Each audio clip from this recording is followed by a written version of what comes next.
verse, which is taken from the book of Exodus 32, verse 26.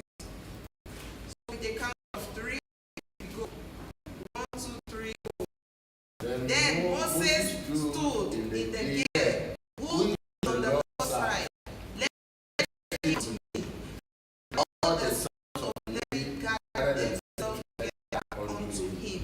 Exodus 32, verse 26. Amen.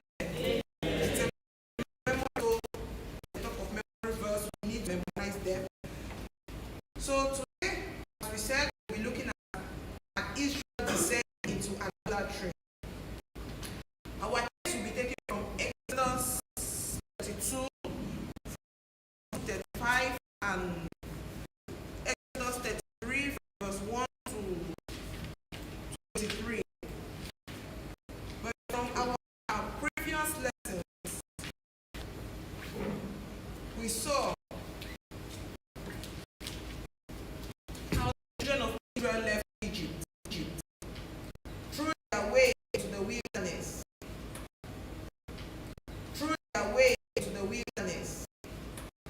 We saw that they witnessed many temptations on their way, many trials, setbacks, etc. And we see that most of this setback was disobedience to the commandments of God. No one follows God faithfully. In short, even when it comes, there is a way God preserves. When it's out of stubbornness, you will always have these kind of things. One of the greatest of the disobedience of the children of Israel, when they went to the mountain to receive the law, and they pressurized Aaron to make a god for them, a god who will go before them. Not thinking, not remembering, even at the position where they are, who has been leading them. Okay, if Moses has gone, Moses has delayed. Okay, why not think of consulting the God who has been there, who Moses too have been consulting? The only thing they thought of was making another God who will go before them. This, of course, brought judgment upon them, even though Moses prayed and interceded for them. Many of them lost their life. Brethren, we are looking at this topic today to understand what exactly is idolatry and how it can destroy the life of someone. God is and must be the first in our lives, the top, the highest, and nothing else should take his place. So God should be our all and all. And if there is anything that takes that place, if there is anything that goes before that, knowingly or unknowingly made it another God to yourself. Before we enter the topic, the message itself, I want us to know what is idolatry. From the definition I got, idolatry is the worship of someone or something other than God, as though it were God.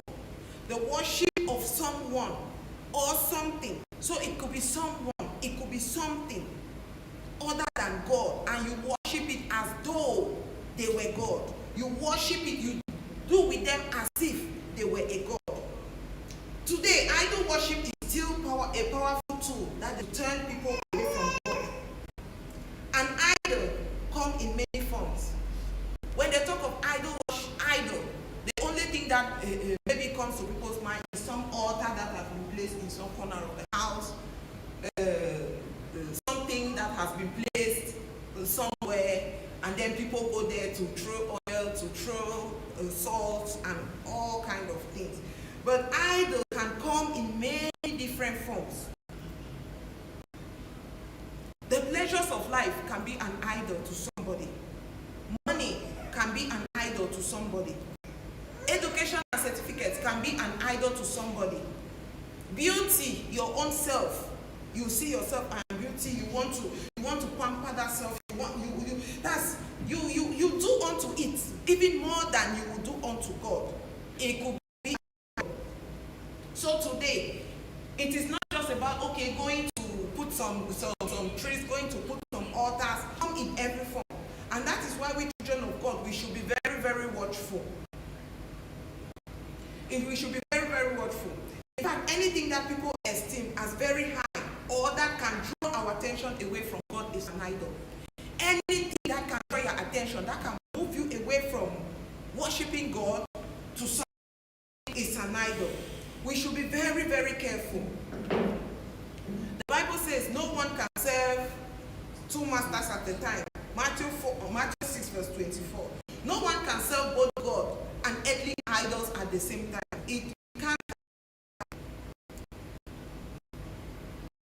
Either hate one and love the other. So no one can have an idol in his life and still claim I love God. It is not possible. I am serving God, but you have an idol that you are serving. And you feel like, okay, I am in between. There is no in between. Even the Bible has told us, you will either hate one and love the other. God has spoken all we need to do. God has spoken all we need to do is to obey. For when we focus firmly on eternal things, we will experience God's goodness and power. So God has spoken. We have His words. We know the things that He hates. We know the things that He frowns at. All we have to do as children of God is to obey. And when we obey, we will always experience God's goodness. We will always experience God's presence. We will always experience God's power. But like other sins, when we engage and continue in idolatry, we will invite God's wrath upon our life. So we are talking about idolatry, but it's not only about that. As any other sin, we engage and continue in these things. Somehow invite the wrath of God upon our life. It will not be our portion in Jesus' name. Amen. We want to quickly turn to our one, which is Israel's error of making and worshiping idols.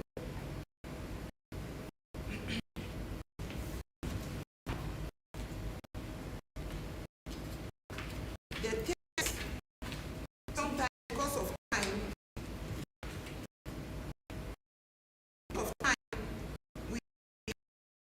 I just want to read 2.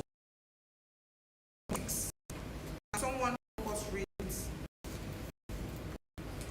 Exodus 32 from verse.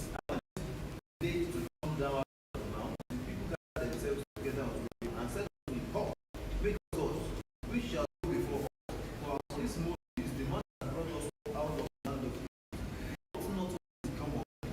And Aaron said unto them, Break off the golden bracelets which are in the ears of your wives, of your sons, of your daughters, and bring them to me. And all the people break off the golden earrings which were in their ears, and they received them at their hand, and fashioned